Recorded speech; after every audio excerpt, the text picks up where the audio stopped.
All right, been asked this several times and seen some posts about this, but just kind of wanted to do a quick video on how I did my battery relocation in my 98 Cobra.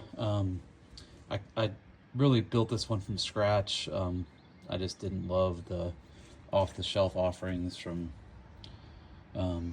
most of the other companies, but I don't have a battery shutoff. But what I did was I've got these Moroso battery terminals. I'm still doing some electrical work on the car, so I don't have the ground connected right now.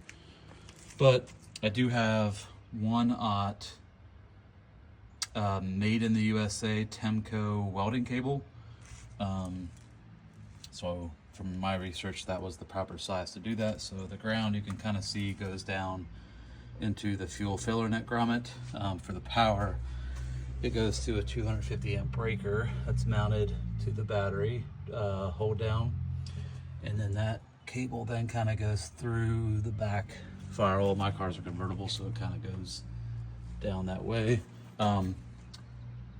following the ground. So that goes through the grommet there, and I don't have a great picture of it here, but it goes to, I've got my quad shock brackets removed, and you can kind of see where I've, oops,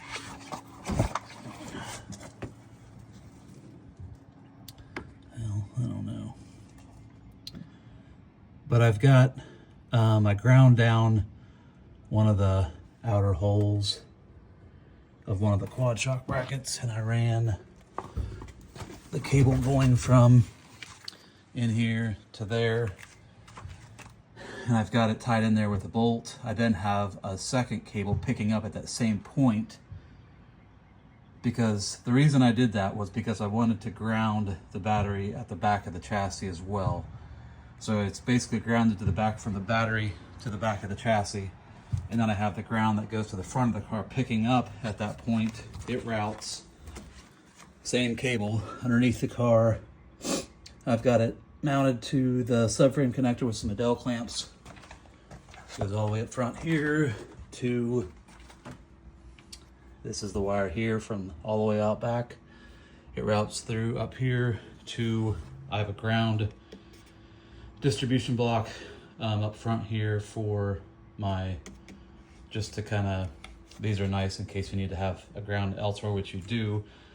So this cable comes off the second lug here. This goes here, and goes through here, down through here to the engine mount.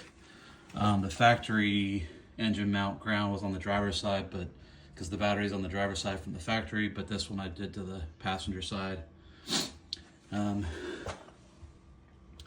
Let's see if you can see it. No, I don't think you can, but you can see the cable is right here.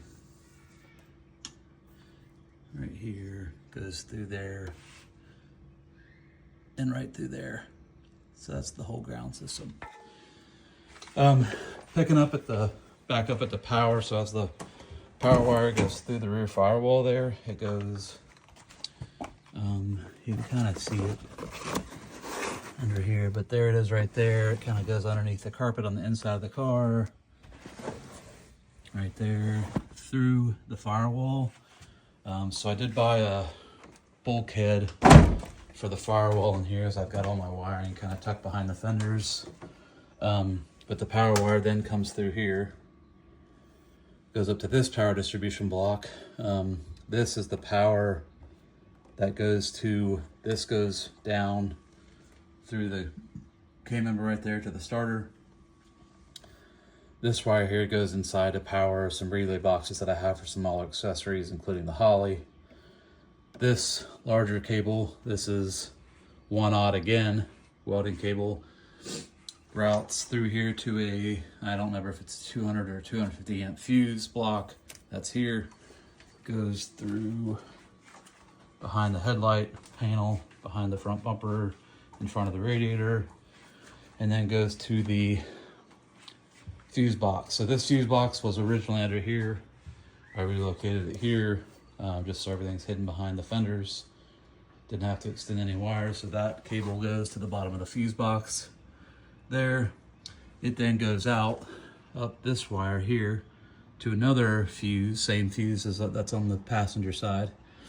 Goes underneath the driver's side frame rail, and that wire goes up to the alternator. And that is it.